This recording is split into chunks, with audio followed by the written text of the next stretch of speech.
Eu até falei do erro, né, de trucamento e o erro de arredondamento. Não foi isso que a gente fez? Lembra, né? Aí o que é que acontece? Eu falei que tem um restinho lá que é as operações, aquelas operações com aritmética de pontos flutuantes.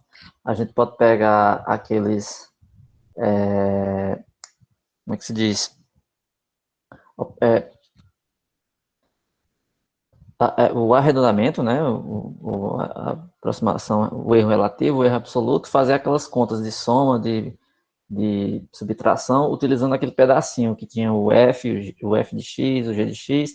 Aí no trucamento a gente descartava um pedaço e no arredondamento a gente fazia uma conta lá, considerando se o F de X ou o G de X era menor ou igual que um meio. Né? Não sei se vocês lembram disso.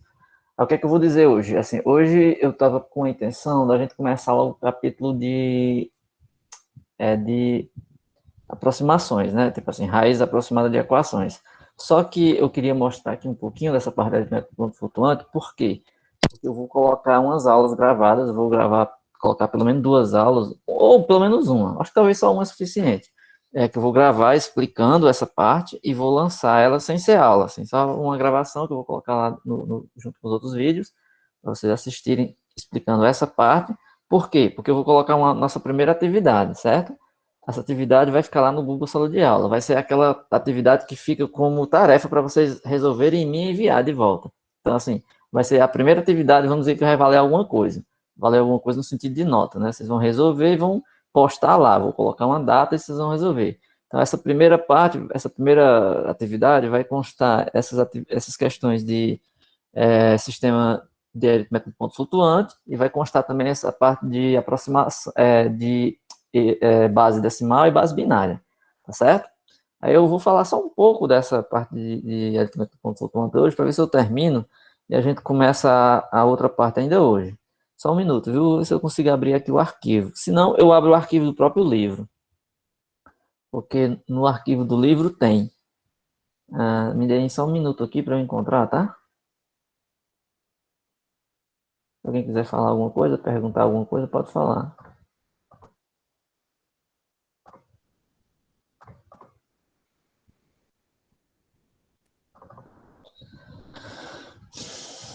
Cadê?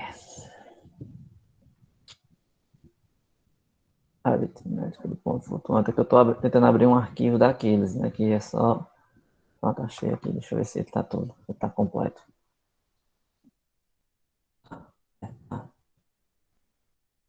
Tá. Essa parte aqui eu acho que vou deixar para vocês. Eu vou só falar assim menos de 10 minutos para a gente começar na outra parte que interessa mesmo. Vou deixar logo os dois arquivos abertos, porque a gente, com os dois arquivos abertos, eu vou mencionar só um pouquinho desse, que essa parte aqui eu acho que é importante que vocês mesmo façam, certo? Vou deixar aqui aberto. Deixa eu abrir logo o da aula mesmo. Eu vou começar com a parte de raízes de equações. Deixa eu só ver se o livro está aqui, certo? Um minuto.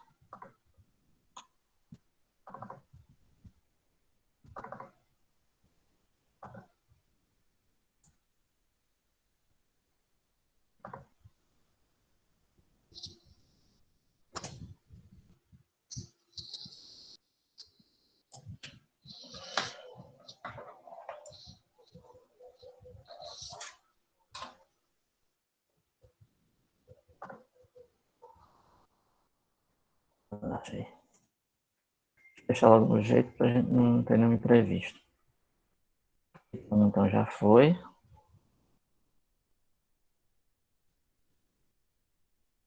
Depois nós vamos começar o capítulo 2.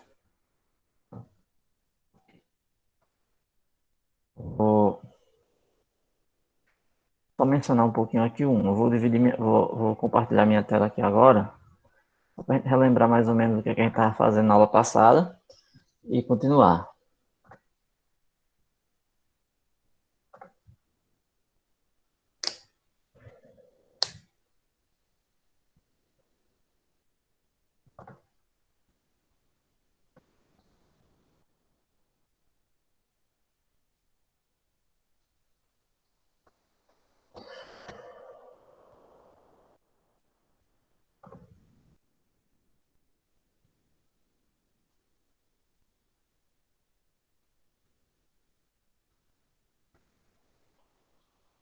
Aqui eu vou relembrar um pouquinho na aula passada o que nós estávamos fazendo.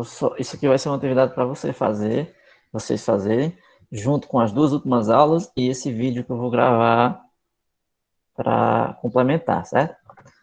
Eu vou dizer aqui o seguinte: na aula passada a gente viu que, nas aulas passadas, acho que foi nas duas últimas, eu nem me lembro, a gente viu que é o seguinte: quando você tem dois números,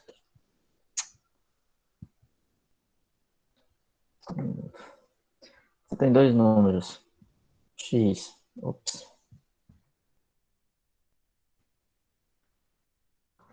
eu estou atrapalhado, viu? Quando você tem aqui dois números, x e y, e você quer somar esses números, ou subtrair, ou multiplicar, ou dividir, sei lá, qualquer operação que você queira fazer entre eles, o que vai acontecer é o seguinte: a soma e o produto aqui, eles não vão ser exatamente como a gente pensa para um número inteiro comum. No caso, a gente viu que a gente primeiro tinha que colocar esses números num sistema que permitisse deixar a base igual, né? Então, a gente fazia o complemento dos números aqui, né, de tal forma que deixasse as bases iguais. No caso aqui, a gente pegou um exemplo onde tinha um número que você tinha um x e um y, né, e esse x e esse y não tinham, né, ambos não tinham a mesma quantidade, a mesma potência. Assim, você pegava um que tinha uma base 2 e outro que tinha base potência 4, né? O x aqui, por exemplo. Foi esse exemplo aqui que a gente fez, o x, e a gente fez esse y aqui. É 0,12, 2 vezes 10 ao quadrado e outro 10 à quarta. É a soma, certo? Aí a gente viu que somar esses números com o sistema de aritmética por pontos flutuantes, ele leva em consideração duas coisas, que é o arredondamento e o truncamento, certo? Então, o que a gente aprendeu foi fazer isso. O arredondamento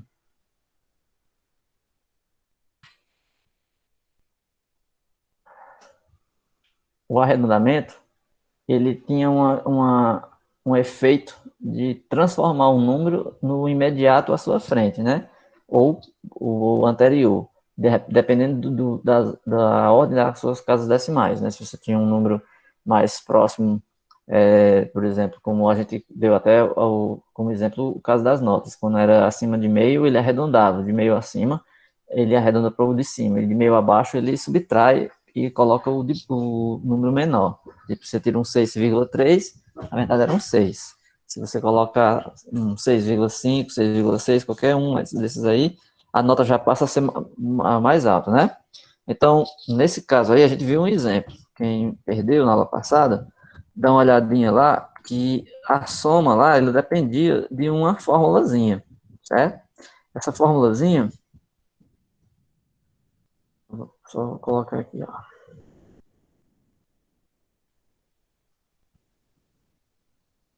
Era nesse arquivozinho aqui, pronto, era nesse. A formulazinha era assim, tá? Para quem não lembra. Eu não vou refazer não, porque quem perdeu, olhar na aula passada. Você considerava o x, né? O x ele tinha uma expressão assim, certo? Onde nessa expressão, você tinha uma partezinha que tem um f de x vezes um 10 com uma potência e tem um g de x aqui também com uma potência. Então o que acontece?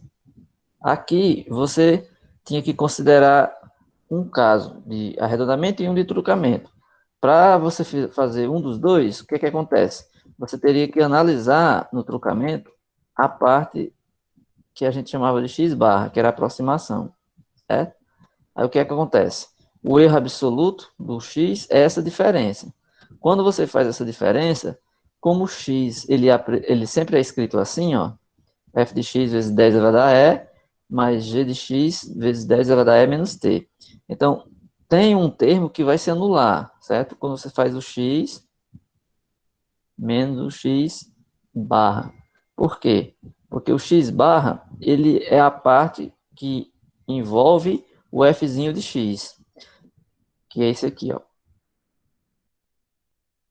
certo? O x barra é f de x vezes 10 elevado a e. Então, quando você fizer o x menos o x barra, essa parte que tem o fzinho de x vai embora, fica só o g. Aí você faz uma continha aqui, que a gente viu como é que era, e tinha uma condição para se o g de x fosse menor do que 1. Acho que tem alguém solicitando a entrada aqui na turma, deixa eu ver. Não, né?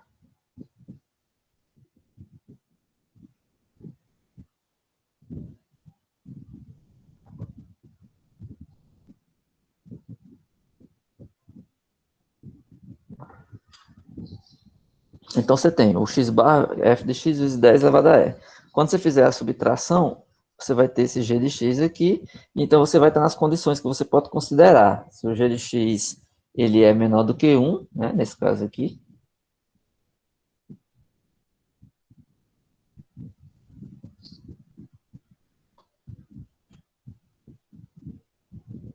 ó,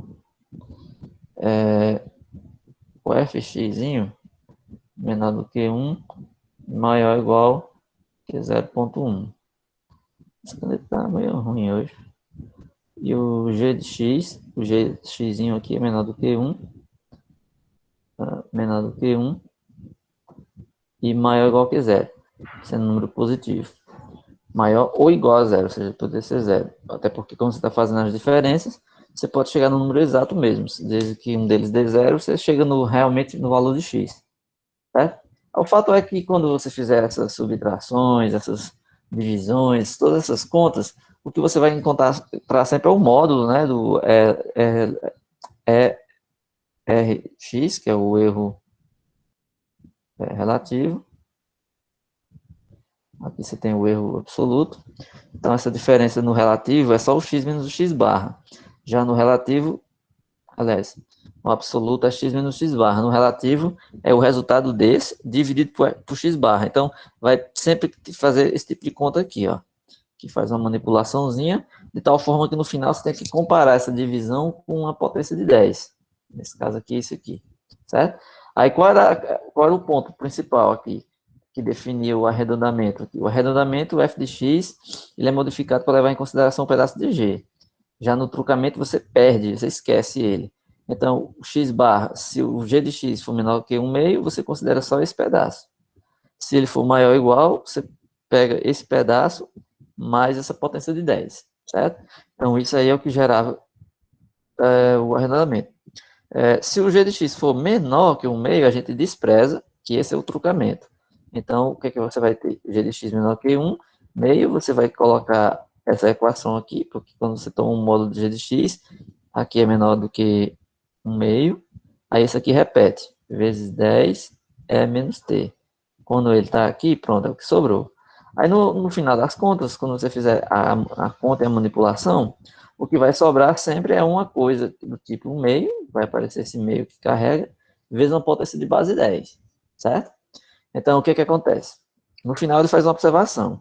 Apesar de incorrer, ou seja, de acontecer em erros menores, ou seja, apesar de que na quantidade de erros ser menor, assim, com arredondamento, né? O arredondamento acarreta um tempo maior de execução. E por essa razão, o trucamento é mais utilizado. Por quê? Porque, assim, quando você considera o arredondamento, você tem que considerar um pedaço a mais da conta, certo? No arredondamento, você tem que considerar o g de x menor que 1 meio, né? E o g de x maior ou igual que 1 meio. No caso de você fazer essa conta, você não vai desprezar um pedaço da conta. Então, vai ter esse pedacinho que tem o g. Então, quando você fizer a conta, esse termo a mais que tem aqui, né, acaba influenciando com que você tenha uma conta maior, certo? Ó, no trucamento, o que é que acontece? Você vai desprezar esse pedaço. Então, se você desprezou esse pedaço, certo? Quando você fizer esse pedaço, desprezando ele, automaticamente sua conta tem um termo a menos. Então, naturalmente, você vai chegar num resultado mais rápido. O arredondamento, ele talvez leve a resultados mais precisos, né, com o erro menor, mas ele vai ter um pouco mais de trabalho, porque ele vai ter um termo a mais, consequentemente você vai ter que fazer umas continhas a mais. Você vai ver aqui nesses exemplos aqui, certo? Vem aqui em cima. Aí, essa questão do arredondamento e do trucamento elas vão ser importantes para esse tipo de conta, né, onde a gente vai estar considerando sempre o uso do erro absoluto e o erro relativo, tá certo? Aí, o que acontece? Nesse outro PDF aqui, ele fala de uma forma geral como é que é feita as operações, certo? Ó, tem aí as somas, tem as subtrações, aí o que acontece? Aí vamos supor que você faz um produto, certo? Como é que você faz um produto? Você pega um x vezes y. Aquele mesmo x é o mesmo y. O x ele tem aqui a base de potência 10 elevado à quarta, e o outro tem o y, que é o 10 elevado ao quadrado, com esse termo. Nesse caso aqui, o que foi que ele fez? Ele simplesmente agrupou aqui esse número vezes esse outro, né? Ó, ele pegou esses dois aqui, multiplicou e fez a potência da potência, 10, multiplicação de potência, 10 a quarta vezes 10 ao quadrado. Então tá aqui o resultado, vezes 10 a sexta. Beleza. Aí ele diz o seguinte, o produto vai ser 11,92 vezes 10 a sexta se for efetuado o arredondamento. Perceba esse número aqui na frente, ó. Ele é 0,119. Aí vamos olhar o que tem na frente dele, ó. Na frente dele está 1864. Ele quer deixar só 4 casas decimais, a mantiça, 119. Aí ao invés de colocar o 1 aqui, ou coisa, ele vai olhar qual o número mais próximo para trocar esses 4 aqui. Ó. Ele está com 1864. Se ele aplicar um arredondamento, ele pode trocar todo esse número aqui por 2. Que foi o que ele fez. Certo? Ó. Vezes 10 a sexta. Já no trucamento, ele fez uma conta de tal forma que não apareceu 2. Ficou 0, 11, 9. Aí do 1, 8, 64, ele fez uma conta que ele desprezou esses últimos 3 e ficou o 1 aqui. Aí ele deixou 0, 11, 9, 1. Tá aqui, ó. Certo? Se for o trucamento. Bem, aí você vai perguntar, não, mas como foi que ele fez? Ué, igual que a gente fez ali atrás. Ele vai pegar o x, vai calcular o erro absoluto, o erro relativo em relação a esse x, que é o EX e o AX, vai calcular esses erros absolutos e o erro relativo, e vai aplicar a operação usando, né, o trucamento e o arredondamento, certo? Aí, o que acontece é o seguinte, ele vai chamar aqui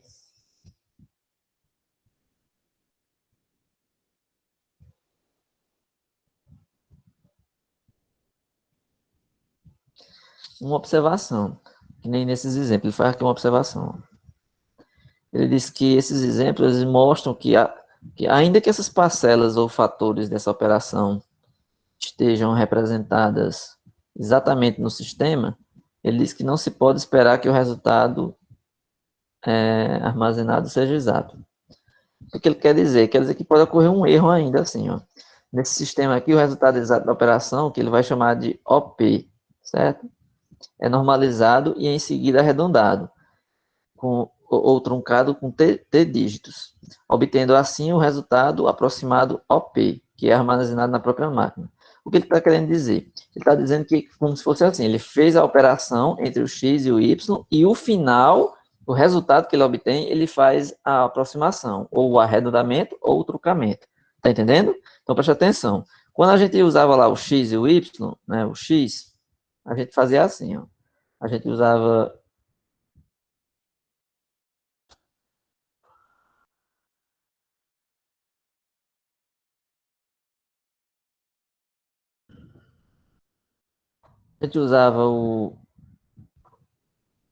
o X,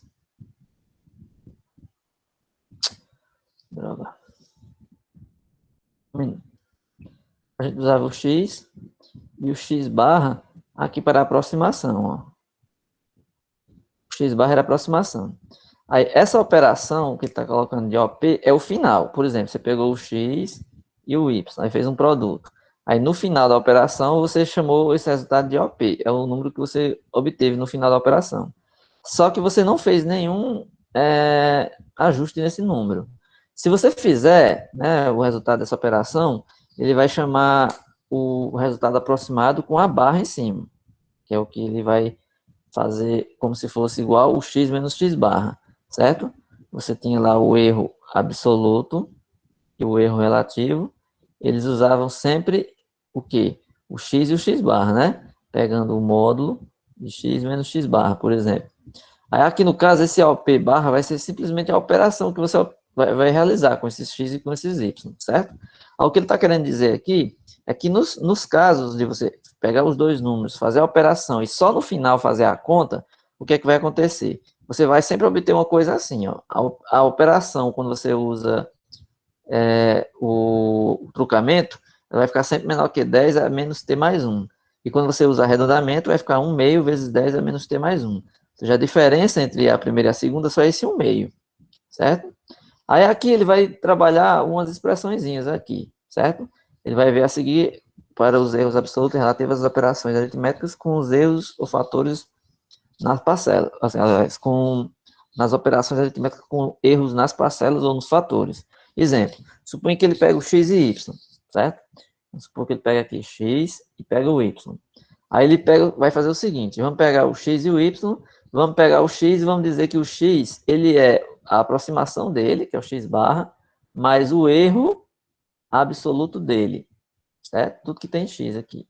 Vamos pegar o y, vamos dizer que ele é o y barra, que é a aproximação dele, mais o erro absoluto do y. Bem, se nós somarmos aqui, ó, passar um traço aqui e somar x mais y, o que vai acontecer? Essa conta aqui, ó, x mais y é x barra mais é ax, que é essa primeira conta. E o y barra, é y barra mais é ay. Aí ele juntou esse x aqui com esse y, e depois esse erro aqui com esse outro, ó. Somou o x mais y e somou o erro absoluto do x com o erro absoluto do y. Aí ele quer saber o seguinte, o erro absoluto da soma, denotado por EAX, é a soma dos erros absolutos. Ou seja, ele está dizendo que se você calcular o erro do x mais y, dá igual a mesma coisa de você calcular separado o erro do x e somar com o erro do y. Ou seja, está querendo dizer que tanto faz se você somar o x mais y, calcular o erro deles através da operação e obtendo o erro absoluto dessa soma. Ele está dizendo que é a mesma coisa de você fazer assim. Ou você faz o erro absoluto da soma, ou você faz o erro absoluto de x e soma com o erro absoluto de y. Tá certo? Aí, para isso aí, ele vai provar. Aí, essas contas aqui eu vou deixar como exercício. Isso aqui é uma espécie de demonstração. Ele vai mostrar que é verdade, ó. Ele vai pegar quem é o erro absoluto de x mais y. Eu vou só fazer uma simulação, ó. Vou começar, na verdade. O erro absoluto relativo. Dúvida eu troco o relativo com o absoluto. O erro relativo de x mais y é o erro absoluto de x mais y sobre o x barra mais y barra. Aí ele vai dizer o seguinte, que essa conta aqui é igual a essa. Por quê? É só você abrir. Quem é o erro absoluto? Isso aqui é para vocês. O erro absoluto de x mais y. Aí você vai lá fazer a conta. Esse é o x mais y menos o x mais y barra. Certo? Só que aí você vai fazer x mais y menos x barra menos y barra. Então vai ficar x menos x barra mais y menos y barra. Aí esse aqui, por um lado, é o erro absoluto de x e esse é o erro absoluto de y. Tá certo? Do jeito que ele está aqui, ó. O erro absoluto de x e o erro absoluto de y. Certo? E por que está aparecendo esse x e esse x mais y aqui? É porque esse x barra cancela com esse x barra. Então, na verdade, o que tem é só uma vez, ó.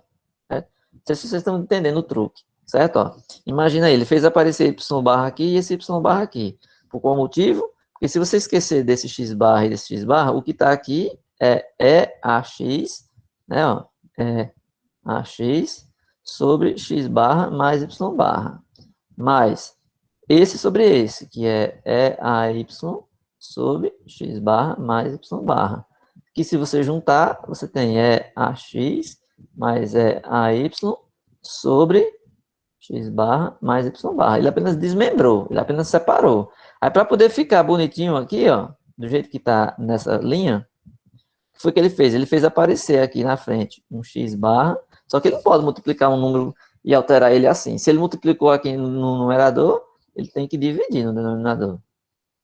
Por isso que ele colocou o x barra em cima e embaixo. E a mesma coisa ele fez com o y barra aqui, ó. Aí ele separou, certo? Aqui não é um produto. Aí ele deixou o EAX, que é esse aqui, sobre esse, e esse daqui sobre esse. E a mesma coisa ele fez com Y, tá bom? Só que isso assim, essa demonstração eu queria que vocês fizessem como exercício, certo? Aí ele vai fazer a subtração, que é a mesma coisa, tá? Então é só um truquinhozinho aí. Aí ele vai fazer com todas. Eu não queria fazer isso aqui assim na aula, porque eu acho que é um exercício que vocês podem fazer, é um exercício interessante. Se vocês não fizerem, eu posso colocar até na lista para vocês fazerem. No caso, não é nem fazer de forma inédita, é pegar o livro e entender. Tá claro?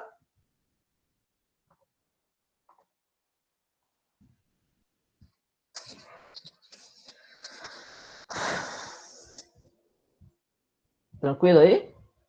Alguém tem alguma pergunta?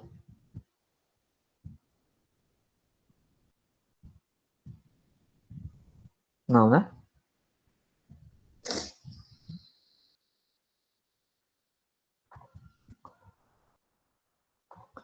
Só ver quem está aqui. Eu falei que ia fazer uma espécie de frequência, né? Eu acho que tem como colocar uma frequência aqui nesse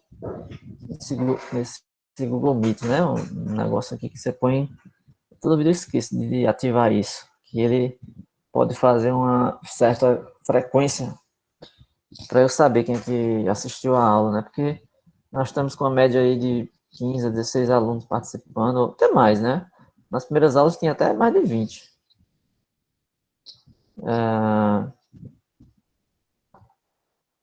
Certo, tranquilo. Então, eu vou passar agora para o próximo conteúdo.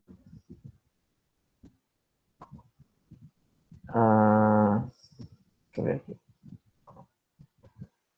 Pronto. Vamos para um dos capítulos que é o mais importante, que é um dos mais importantes do curso, que é os zeros reais e funções reais, certo? Deixa eu abrir aqui uma lousa aqui. A gente fez isso aqui em uma das aulas, né?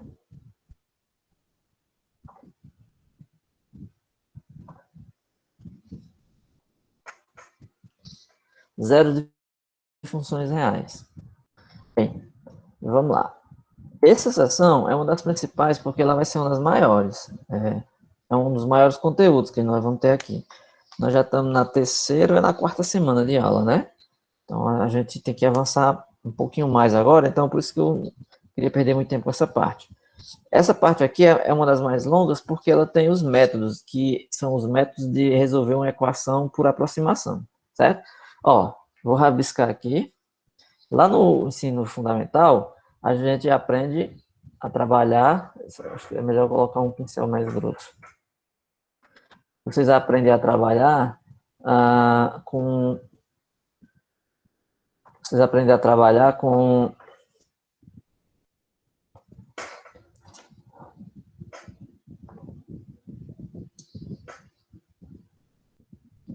equação, a primeira equação que a gente aprende. Dá para enxergar com essa espessura aqui? Alguém pode dizer se dá para enxergar? Dá, né? Dá sim. Dá, né? Beleza. Se vocês pegarem lá no ensino fundamental, uma equação que vocês começam aprendendo lá, são equações do tipo assim: x mais 7 igual a 10. Você quer saber quem é esse x aqui, que você resolve lá como sendo... Rapaz, hoje tá horrível, parece que essa minha...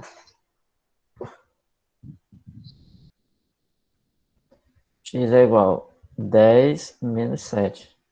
Você vai lá e resolve x igual a 3, né? Então, o que é que acontece? Aqui é uma equaçãozinha do tipo simples, uma equaçãozinha de primeiro grau, com uma incógnita, e ela tem aqui uma solução fácil, que é só você somar, subtrair os números que aparecem na equação e isolar o x aí de tal forma que você resolve de uma maneira fácil. A questão nós vamos avançando e você vai chegando a equações que não são mais tão simples assim, né? Por exemplo, quando você está ainda lá no ensino fundamental, você começa a conhecer as equações de segundo grau. X ao quadrado mais bx mais c igual a zero. Aí você aprende lá que, para resolver isso aqui, você precisa encontrar o x em função das incógnitas, né? Menos b, aliás, dos coeficientes. Menos b mais ou menos raiz de b ao quadrado menos 4ac sobre 2a. Certo? É isso que você aprende lá. Aí, o que é que acontece? Você, aqui tem uma raiz exata. Se você pegar uma equação aqui, você exibiu exatamente quem é a solução. Você tem aqui um x1, que você faz, e um x2. Você encontra o x1 e encontra o x2. Só que, quando você tem uma equação que você não tem uma raiz exata, então essa raiz ela vai ter que ser encontrada por aproximação. Porque existe esse caso, que você vai ter que encontrar uma raiz, mas essa raiz sua não é uma raiz exata. Então aqui, vocês vão ver nessa seção a aproximação de equações de tal forma que você vai quer encontrar o zero de uma função, né? Que a gente chama o zero de uma função, ou raiz da equação. Por exemplo, se você pega uma equação, faz f de x igual a zero, essa equação, né, que você chama de equação, ela possui uma raiz. Que raiz é essa? É um valor do x que você quer encontrar, de tal forma que você torne essa equação verdadeira. Certo? Então, naquela equação que eu coloquei lá, x mais 7 igual a 10, se eu passasse o 10 para cá, você teria x menos, teria x menos 3, né? Não é isso? Igual a zero. É como se fosse isso.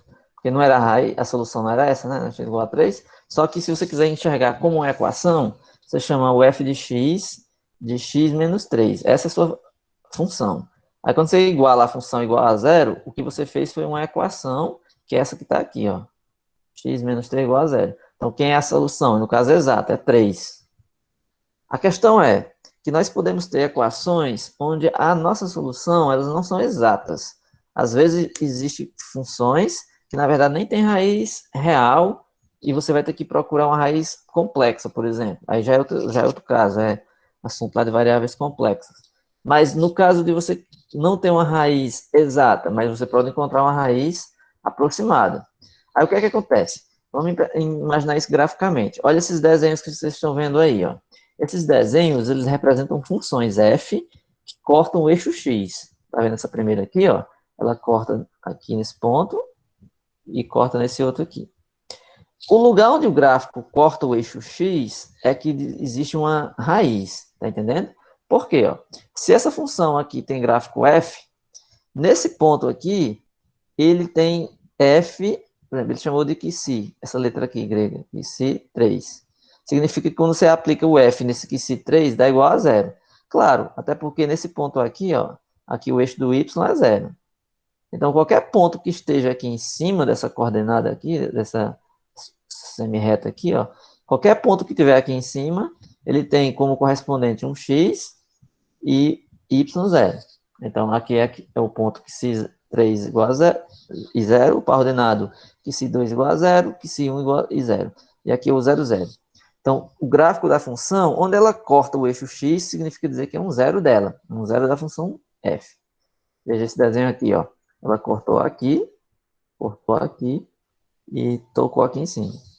Então, aonde ela encosta o eixo x, significa que tem uma raiz, tá certo? Beleza. Então, o que é que acontece? Nem sempre encontrar a raiz de uma função é uma coisa fácil. Aparentemente, você acha que sim. Lá para as funções de grau 2, vocês sabem, né, que podem usar a fórmula de Bhaskara. A fórmula de Bhaskara você utiliza, encontra lá uma raiz x1, uma raiz x2, quando delta for maior ou igual que zero, maior que zero.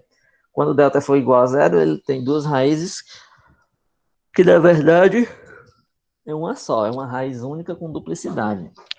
Bem, mas existe aqueles casos também onde ela não tem uma raiz ali exata. Então, o que, é que vai acontecer? Você vai ter que procurar uma raiz aproximada. Então, essa raiz aproximada se utiliza esses métodos aqui, que é o método cálculo numérico. É um método de aproximação. Aí existem vários métodos dessa aproximação. Aí aqui nessa seção, nesse capítulo, nós vamos ver alguns, tá bom? Então, esse capítulo vai servir para isso. Aí existe aqui as fases, os processos, né? Por exemplo, onde é que eu vou procurar essa raiz? Se ela é aproximada, mas se eu começar por um número que esteja longe dela, como é que eu vou saber como é que é essa função? Qual é a raiz que eu vou começar? Aí existe um teorema importante aqui que nós vamos ver, que ele é um teorema do valor intermediário. Então, vamos decorar, vamos aprender esse teorema aqui, que ele é a base para todos os métodos que nós vamos ver aqui. Todos os métodos que nós vamos ver aqui, mais ou menos baseado nisso. Ó. Imagina aí, vamos, o que é que vocês leiam esse teorema, eu vou deixar aí na tela, leiam ele e pensem um pouco o que é que ele quer dizer. Ó. Seja f uma função contínua, no intervalo AB fechado, aí ele está dizendo que se o f de A vezes o f de B é menor que zero, então existe pelo menos um ponto x, ele chamou com essa letra que C aqui. Em alguns textos eu posso usar uma letra C ou um A, só para não usar essa letra grega, mas quem quiser usar é que C. Que C minúsculo, no caso. Ou é o que minúsculo? Acho que é aqui. Já confundi a letra, acho que é aqui. Acho que é aqui. O que se eu acho que é esse aqui, ó. Mais ou menos parecido com um X. Eu esqueci. Bem, não importa. O que importa é que ele está dizendo que existe um ponto entre o A e B, que é o zero de F. Alguém aí poderia dar uma justificativa, assim. Essa explicação ela é bem geométrica. Alguém aí poderia dar uma explicação o que é que você acha que é, porque isso é verdade? Porque aí um dos dois tem que ser negativo, né? Aí o zero fica no meio, um negativo e um positivo. É, é. No caso, assim, você tem A e B. Aí o f de A vezes o f de B é negativo. Então, o que significa? Se dois números, o produto é negativo, é porque um deles é negativo. Vocês concordam, né?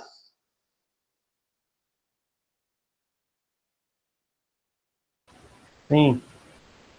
Porque, assim, se por acaso você está pegando dois produtos, dois números, se você multiplica e dá positivo, eles têm que ter o mesmo sinal. Por exemplo, você pega um número 4 e o número 5.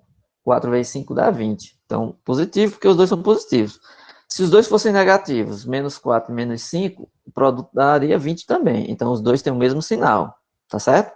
Quando eles não têm o mesmo sinal, então significa que vai dar sempre negativo. Imagina o menos 4 vezes 5, então dá menos 20. Agora põe o menos no 5. 4 vezes menos 5 também dá menos 20, porque um dos dois tem sinal negativo. Então não importa, se os dois tiverem sinais iguais, é sempre positivo. Se os sinais são diferentes, dá negativo. Então isso aí está claro, vocês sabem isso aí desde o maternal, né? Aí, o que vai acontecer é o seguinte, você vai pensar isso agora para um outro contexto, que são as funções. Você pega um f de A vezes um f de B. Se o produto do f de A vezes f de B dá negativo, é porque entre A e B tem alguém que zera. Eu vou fazer um desenho, eu acho que com esse desenho todo mundo vai entender, tá? Só mudar esse pincel, não está me agradando não, ele tá muito fino, eu quase não enxergo aqui o que eu estou escrevendo. Deixa eu colocar um pincel aqui mais grosso. Vou colocar ele preto aqui.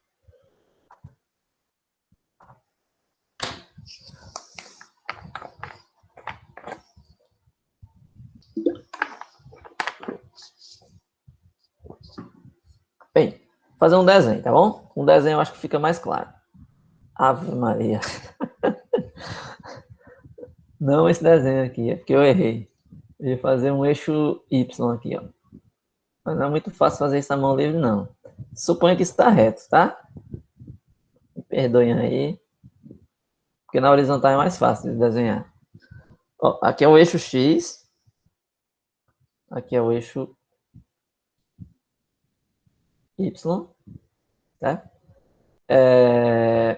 O X, o A e o B, eles são números no eixo X, certo? Vou pegar aqui um X, certo? Não, deixa eu apagar. Vou pegar aqui o intervalo como ele fala. A, B fechado. Então, vou pegar aqui um A. Ops.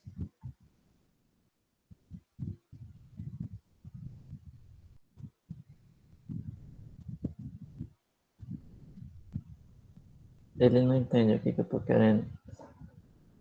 Essas tecnologias, né? Não, agora ele entendeu. Entendeu? Foi nada. Entendeu? Eu fico ceguinho aqui, eu não consigo ver a ponta da caneta. Isso me dá uma agonia que eu não fico sabendo onde é que eu estou escrevendo. Aqui é o A, certo? Vamos pegar o B bem aqui, ó. Ah, rapaz. Por isso que é melhor dar aula presencial, né? B. Bem, eu vou fazer o seguinte. Eu vou colocar um desenho assim. Tá meio torto, mas dá para enxergar.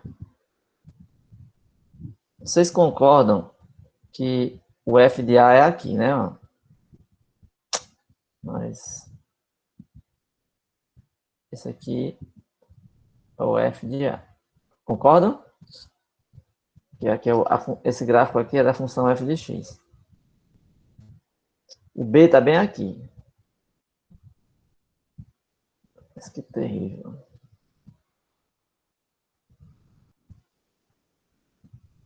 Esse aqui é o f de B. Bem, todo mundo concorda que o f de A está no eixo y abaixo do zero aqui. Então ele é negativo, concordam?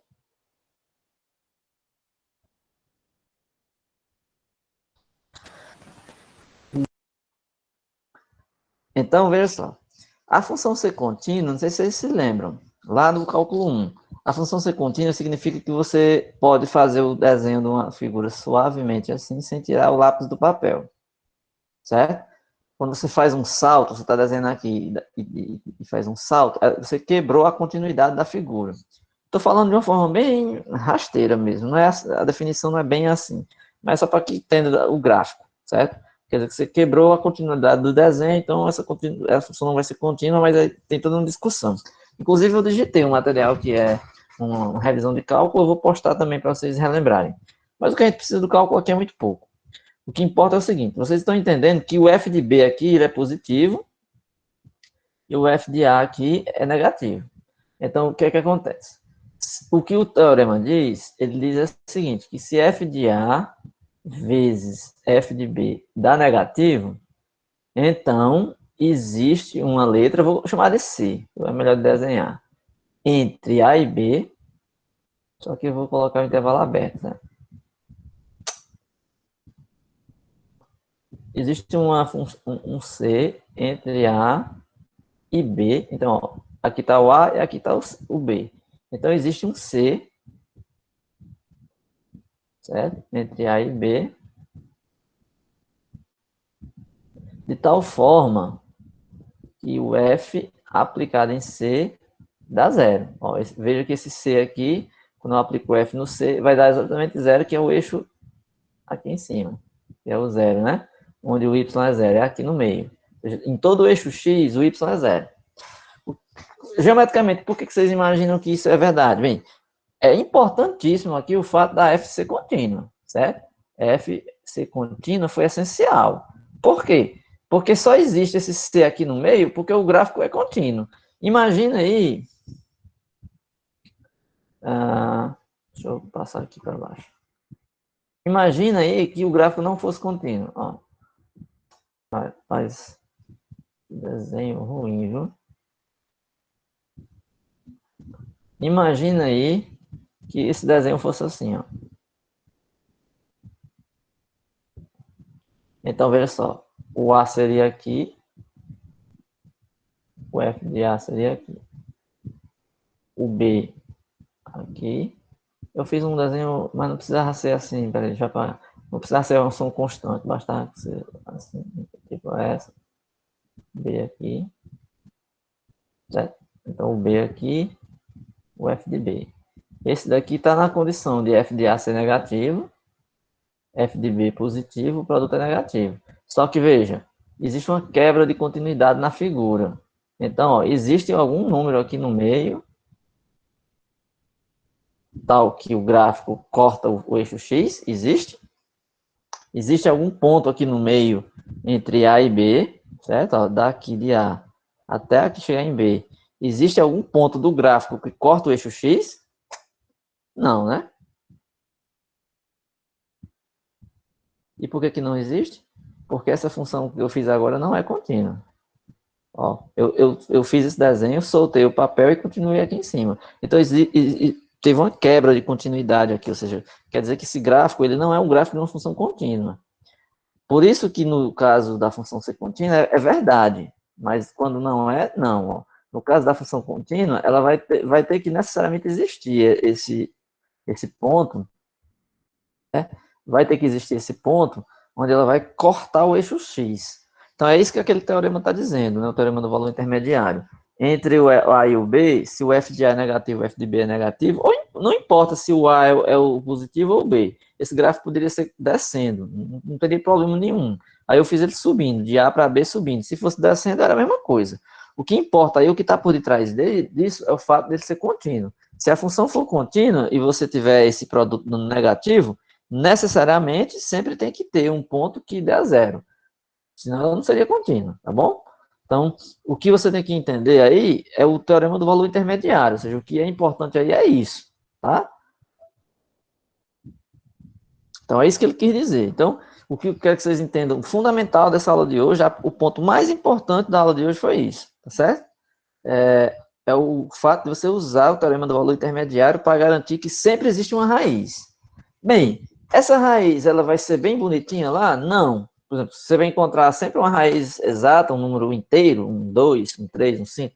Não. Você vai encontrar números, às vezes, que são dízimas, você pode encontrar um número irracional, mas o importante é que é um número real. Ou seja, esse número existe, está lá, tá? Então, o número que você vai encontrar, ele está lá, mas às vezes não é fácil você encontrar ele, apesar de você saber que ele existe pelo teorema. Esse teorema aí, ele garante que existe um número lá que vai dar essa raiz. Aí está a segunda parte, mas professor, e como é que eu encontro essa raiz? Aí eu lhe digo, não é tão fácil assim. Você usa o teorema, conclui que por esse teorema existe essa raiz, mas encontrar já é outra história. Encontrar são mais 500. Aí, o que é que acontece? Quando você não consegue encontrar essa raiz exata, aí nós vamos tentar encontrar por aproximação, ou seja, aproximadamente. Então, aí é onde entra nosso estudo agora. Nós vamos tentar encontrar essa raiz por aproximações, tá certo? Aí ele faz vários gráficos aqui. Eu estou usando um livro, certo? Essa parte que eu estou abrindo aqui é esse livro que está postado lá.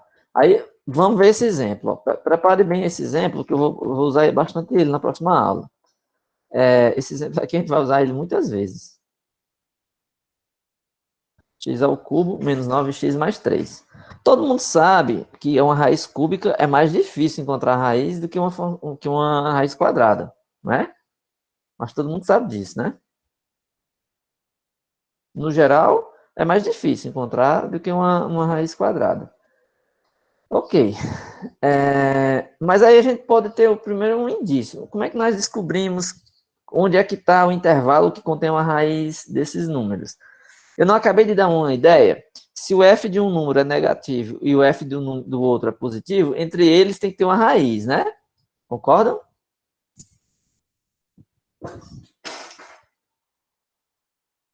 Concordam? Sim. Deixa eu rabiscar mais aqui. Ó, vou fazer aqui esse exemplo para encerrar, tá? Começou a aula um pouquinho mais tarde, mas vamos ter que acabar pelo menos umas 8 horas. Ou, vou ver aqui até onde a gente vai. Mais 3. Era esse o exemplo, né? X ao cubo menos 9x mais 1. Então, eu vou dar uma pista. Vamos calcular esse número no 1. Vamos pegar o f e vamos aplicar no 1. Quem é? 1 ao cubo menos 9 vezes 1 mais 3. Dá quanto isso? Dá 1 menos 9 mais 3. Dá quanto? 1 e 3, 4. Com menos 9 dá menos 5. Então, vamos pegar será que o 2 já dá positivo? Vamos ver. Quanto é que dá o 2? 2 dá negativo ainda, né?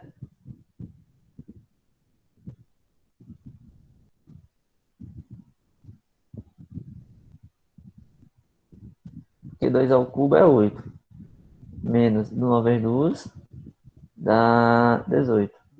Mais 3 dá 11, dá menos 7. Então ainda é negativo.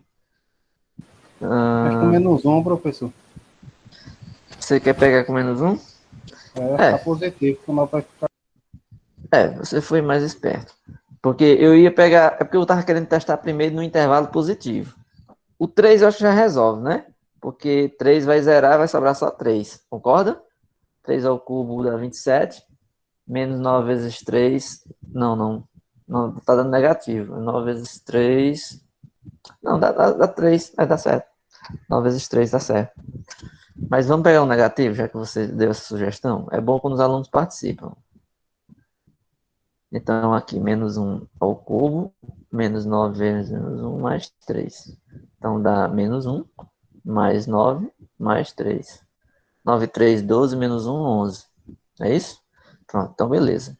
Significa o quê? Que você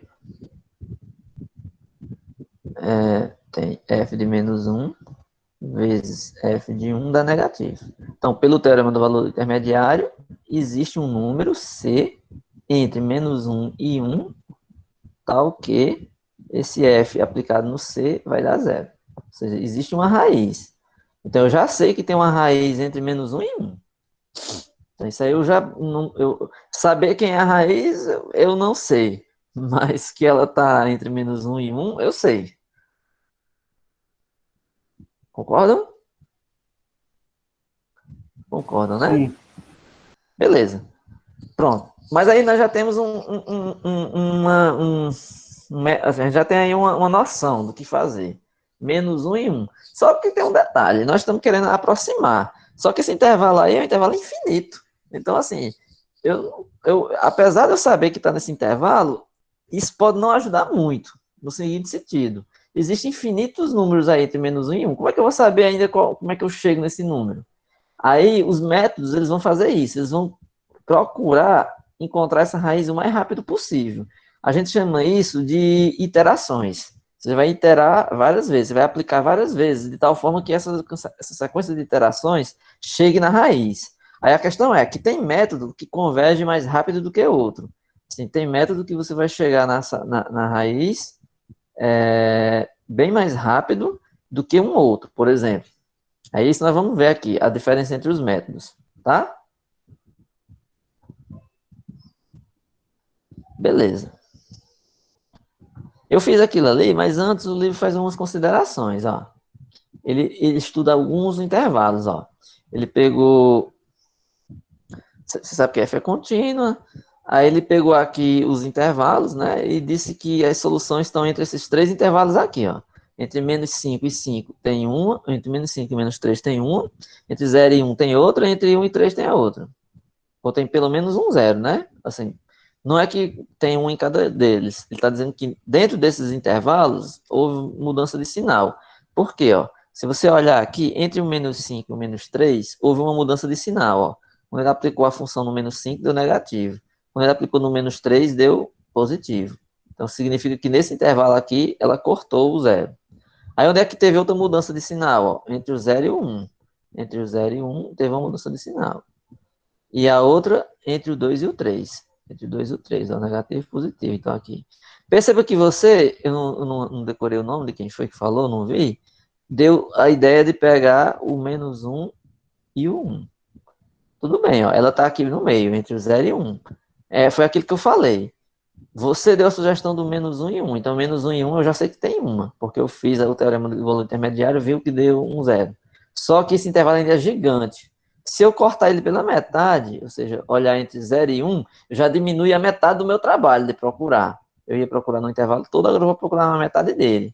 Só que entre 0 e 1 ainda é grande esse intervalo. Então a ideia é o quê? Que a gente vai diminuindo cada vez mais o intervalo. Porque quanto mais você vai cortando o intervalo, quer dizer que a raiz vai ficando dentro do intervalo cada vez um pouco menor, entre aspas. Porque, apesar de tudo, esses intervalos são infinitos. Certo?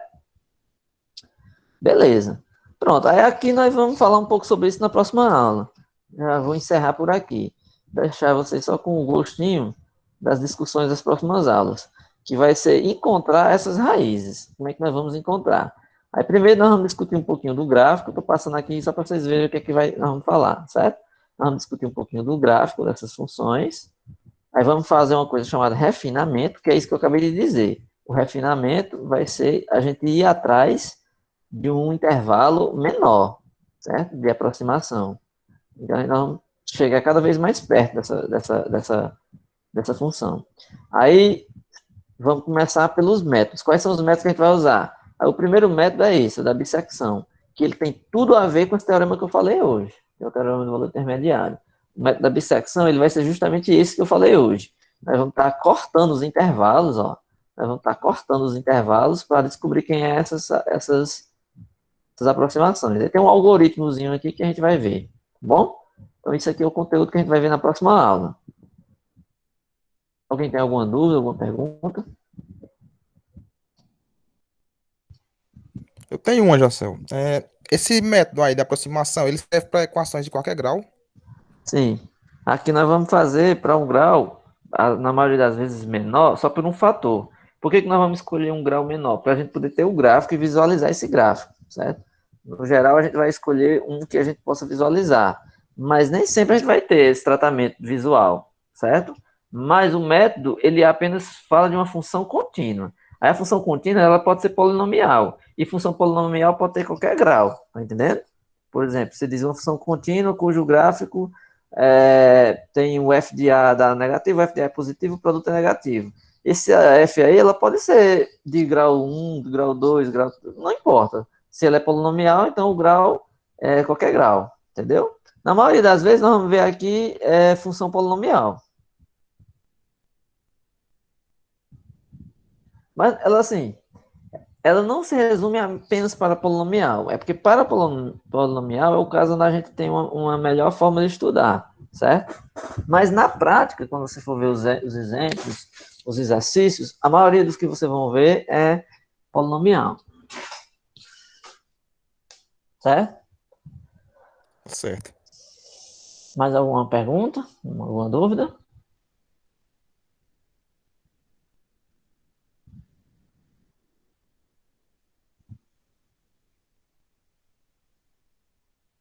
Não, né? Pois, só para encerrar, deixa eu mostrar aqui.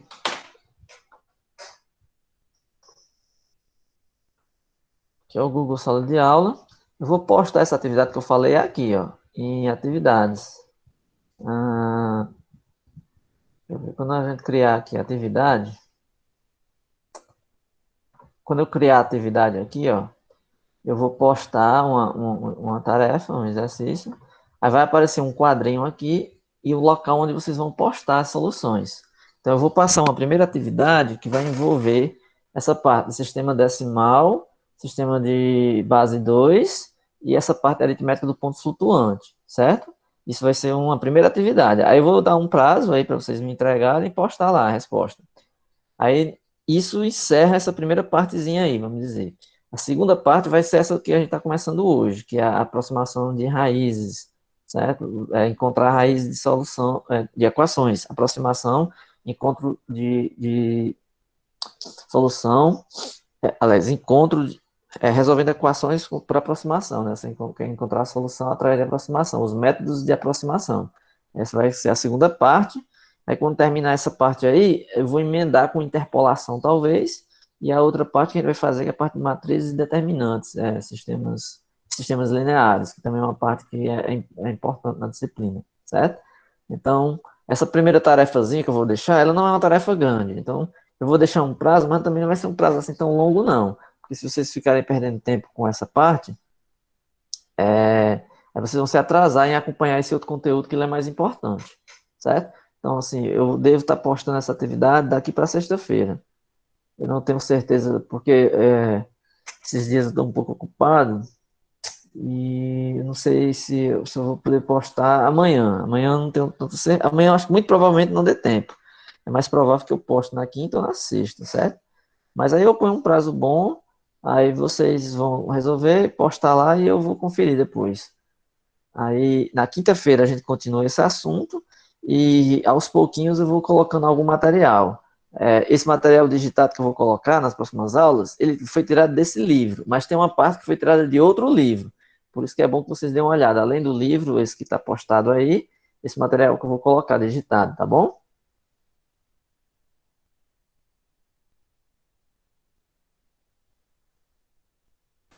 Tá bom. Ei, José, mas quantas questões? Mais ou menos 10? Não, isso aí eu não sei não. Isso aí só vou saber quando eu for digitar, tá?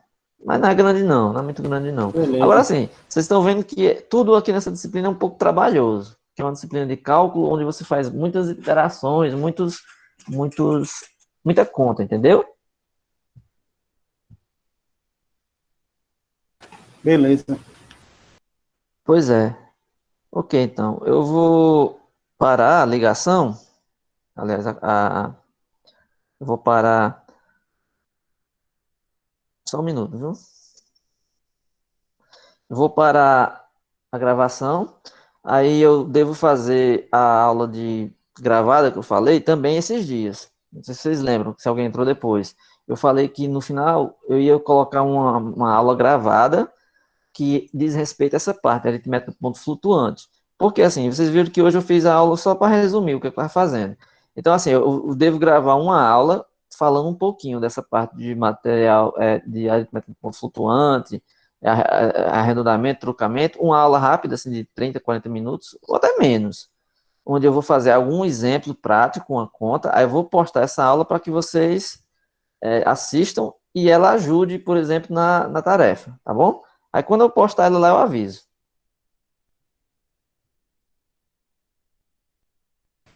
Show. A senhora vai fazer uma calculando o erro ali, quando soma nas parcelas?